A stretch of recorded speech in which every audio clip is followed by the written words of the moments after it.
Follow me along as I show you some of the flower farming tasks I'm engaging in during this busy spring season in preparation for an abundant summer filled with flowers.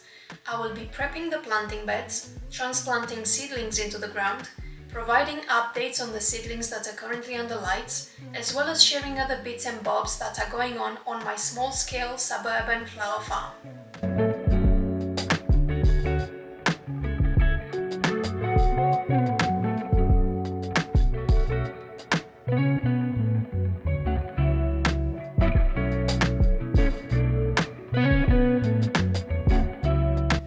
Spring is arguably one of the busiest times for me when it comes to growing flowers. I plan my planting beds for the season ahead.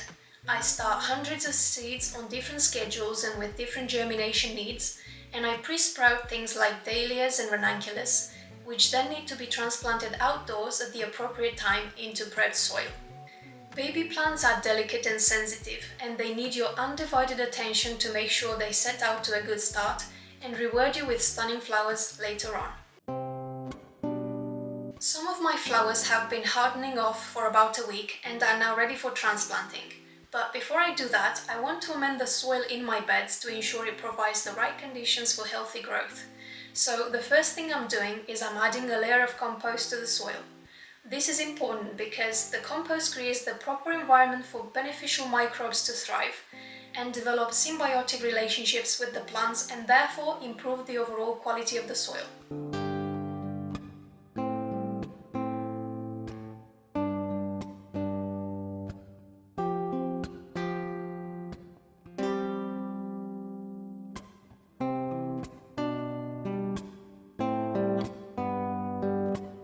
Now that I've added the compost, I'm going to transplant my seedlings. Using my little garden spade, I dig holes for the seedlings to go in, and I add dry fertilizer to the bottom of the holes. I then put the seedlings in, firm the soil around them, and water them at the end. The compost I amended the soil with is not used specifically for nutrition, but rather for biostimulation.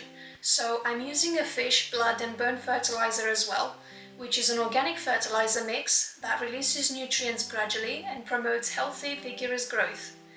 Today I'm transplanting snapdragons, ranunculus, scabiosa and lisianthus.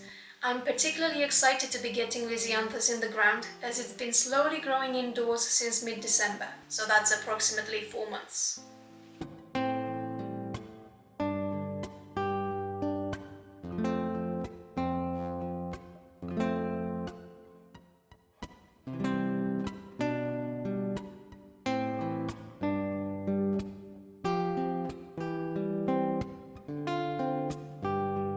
Take a moment to encourage you to subscribe to my channel if you haven't already done so.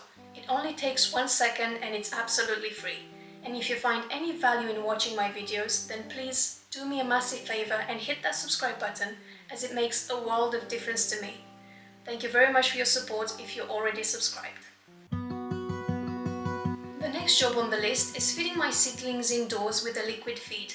Seed starting mixes are great for germination because they provide good drainage for the roots to establish quickly without resistance. However, seed mixes are not nutritious, so as soon as the plants develop their first true set of leaves, I like to feed them a small amount of liquid fertilizer to support their growth. Most seedlings need feeding every other week, but lisianthus, for instance, is a heavy feeder that takes a really long time to grow and needed to be fertilized weekly. The seedlings that are now growing under lights include asters, marigolds, bells of Ireland, jewels of Opal, echinopsis, strawflowers, and of course, my dahlia cuttings and pre-sprouted tubers, which I know everyone is losing their minds about.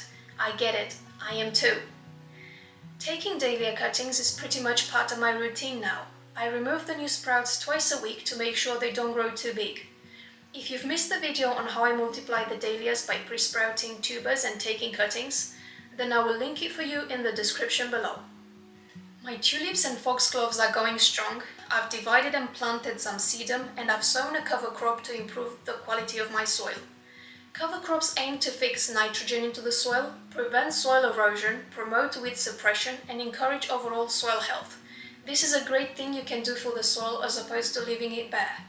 This cover crop is a quick grower, which hopefully will have done its job by the time I eventually transplant my dahlias into these beds come June time. If you want more details on fertilizing, soil amendments and cover crops, then please let me know in the comments, and I will share my experience with these in a future video. As you can see, lots of things are going on my microflower farm, and I feel relieved whenever I manage to transplant some of my seedlings because they are no longer so dependent on me and I get some of my time back. But during springtime, it's best practice to sow seeds in successions so you can stagger the blooms across a longer period of time. And in the coming days, I will be starting some more seeds myself. This brings us to the end of the video. Thanks a lot for sticking till the end, and please make sure to subscribe and let me know your thoughts and questions in the comments section below. If you found this video helpful, please hit the like button and share the video with flower-loving friends of yours who might also find value in the content I create. I'll see you soon.